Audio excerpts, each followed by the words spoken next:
Welcome back to College Conversations. I'm Dr. Fedor and I help you navigate college. In this video, I'm going to give you some tips on how to deal with difficult roommates during college.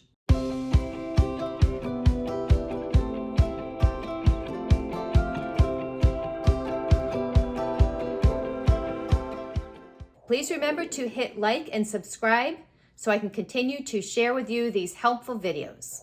If you're starting college this fall as a first-year student, this is an exciting time for you. Maybe you're a little nervous about everything, and that's totally understandable, and I'm here to help you out. One of the things about college, if you're living at college for the first time, is who's going to be my roommate? Are we going to get along? And all of the anxiety that might go along with that. Tip number 1, strive for open communication. Try to have empathy and see things from the other person's point of view whenever possible. If you're sharing a room with somebody for the first time, maybe you grew up and always had a room to yourself, and this is the first time that you're sharing a room with somebody else, that is going to be a difficult transition for you because you've never had to, are you going to sleep with the light on? Are you going to study and listen to music? You've never had those kind of conversations with somebody.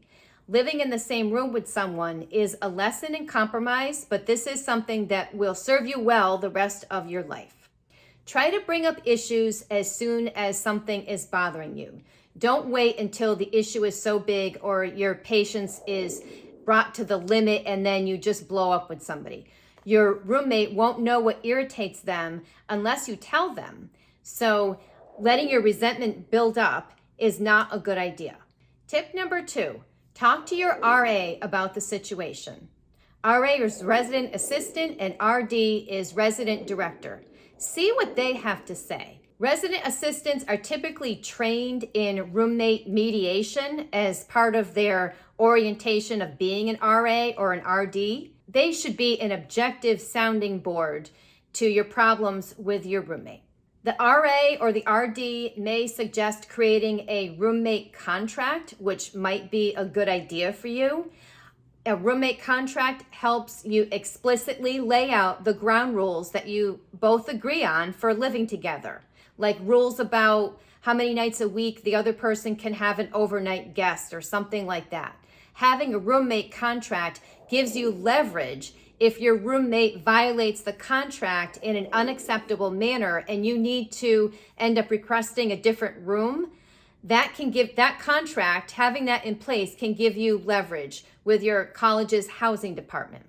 Tip number 3, if you don't want to change rooms or can't change rooms or roommates right now for whatever reason, consider spending more time at the library, at the dining hall, the student lounge, or other students' rooms. Spend more time in your friends' rooms. Sometimes students end up only using their dorm room just to sleep and change clothes, and that's okay ultimately if it's something that it was too late in the semester to change rooms or you just didn't want to go through that.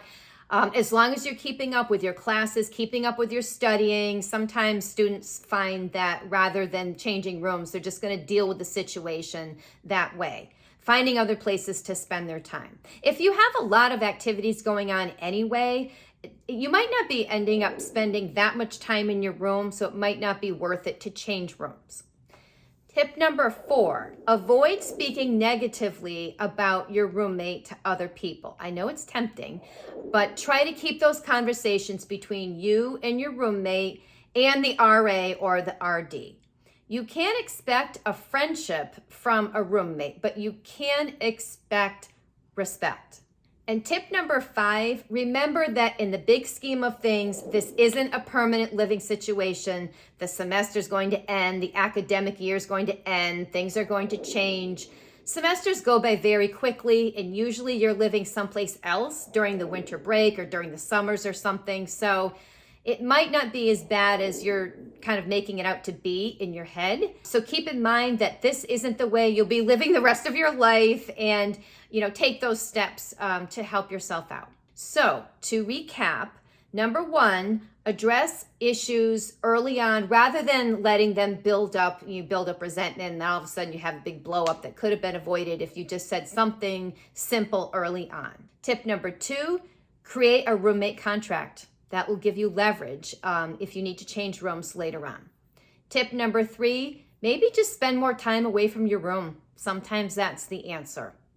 Tip number 4, avoid speaking negatively about your roommate.